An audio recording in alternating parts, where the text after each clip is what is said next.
Hey everyone, welcome to the Semi Script. Let's talk about Kareena Kapoor rude behaviour. Kareena Kapoor जो एक Bollywood actress है जिनके Kapoor name जुड़ता है। कपूर आपको पता ही है बॉलीवुड में सबसे ज़्यादा पॉपुलर है और इसीलिए करीना के अंदर बहुत ज़्यादा एरोगेंस है और शायद उनकी ब्यूटी की वजह से भी। और ये एक बार नहीं बहुत बार हो चुका है जो करीना ने किसी की इंसल्ट ना की हो या किसी के साथ रूड बिहेव ना किया हो।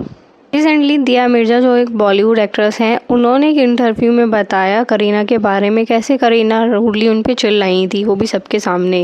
ये बात ईयर 2000 के अराउंड की है। लखनऊ में बहुत सारी एक्ट्रेस को एक इवेंट ज्वाइन करना था। इवेंट था वो सहारा ग्रुप ऑर्गेनाइज जो था। दिया और करीना के अलावा वहाँ पे उर्मिला मातोंडकर और नम्रता सिरोडकर भी थे। वो एक इवेंट था तो इसीलिए उनको कॉस्ट्यूम दी गई थी जो सबकी एक जैसी होनी थी और उसके साथ उन्हें इंडिया का फ्लैग लेके चलना था। उर्मिला, नम्रता और दिया तीनों तैयार थे सलवार कमीज पहनने के लिए, पर करीना का कुछ और ही था। उन्होंने डिसाइड किया हुआ था वो घाघरा चोली पहनेंगे और जिसके साथ एक हैवी ज्वेलरी भी पहनेंगी।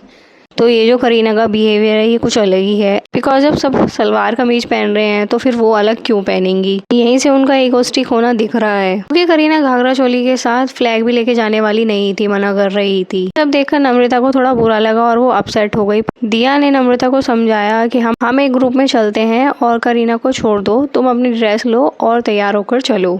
जब दिया ने 2-3 बार कहा नम्रता से चलने के लिए तब करीना एकदम से गुस्से में बोलती है who the hell are you, और वो दिया के ऊपर चिल्लाती हैं। दिया उस टाइम पे बहुत ज़्यादा अपसेट हो जाती है और उन्हें बहुत ज़्यादा बुरा लगता है, इतनी ज़्यादा एम्बेरेस्ड फील करती है और वो रूम से बाहर चली जाती है बिना कुछ कहे। और करीना थोड़ी देर बाद नॉर्मल हो जाती है ये सब शो करने के बाद। उसके बाद दोनों ने कभी भी कुछ बात नहीं की इस टॉपिक पे, पर दोनों ने फिल्म ज़रूर की थी साथ में कुर्बान। और उसके बाद जो करीना का शो है उसमें भी दिया आई थी ऑनलाइन, जिसमें उन्होंने मेंटल हेल्थ इशू पे कुछ टिप्स दी थी। देखा जाए तो दिया मिर्ज़ा बहुत ज़्यादा ही शांत स्वभाव की हैं, क्योंकि अगर वो शांत नहीं होती तो ये बात ज़रूर बढ़ चुकी होती।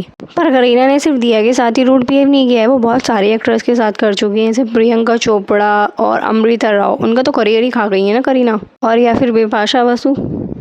ईयर 2004 ऐतराज़ फिल्म के बाद आइनबर्ग बेल्जियम में एक कॉन्सर्ट होने वाला था जिसमें प्रियंका और करीना की एक कैट फाइट थी। और वो कैट फाइट किसी को नहीं पता है, पर कुछ कॉस्ट्यूम को लेके उन दोनों का हुआ था। करीना बहुत ज़्यादा सेल्फ ऑब्सेस्ड हैं और वो नहीं चाहती थी जो उनका डिज़ाइनर है वो प्रियंका की भी ड्रेस बनाए, बस यही बात थी।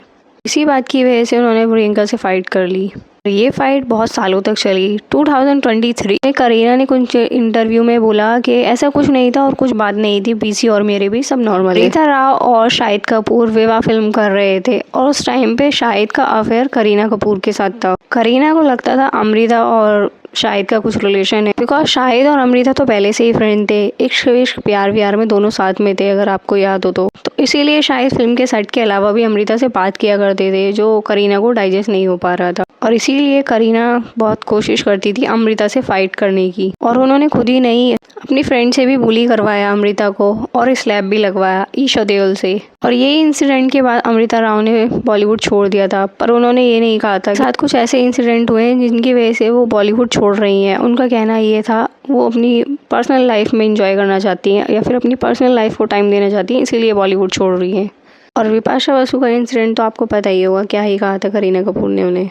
अब आपको बताना है कमेंट बॉक्स में करीना बेबो आपकी बहुत ज़्यादा फेवरेट हैं अभी भी इतने रूड होने के बाद, या फिर आपको पता ही है वो कितनी ज़्यादा रूड है इसलिए आप उन्हें लाइक ही नहीं करते हो। That's it guys for this video. ऐसी और वीडियोस के लिए मेरे चैनल को सब्सक्राइब कर लेना, वीडियो को लाइक करना मत भूलना। मिलेंगे अगली वीडियो में। Thanks for watching.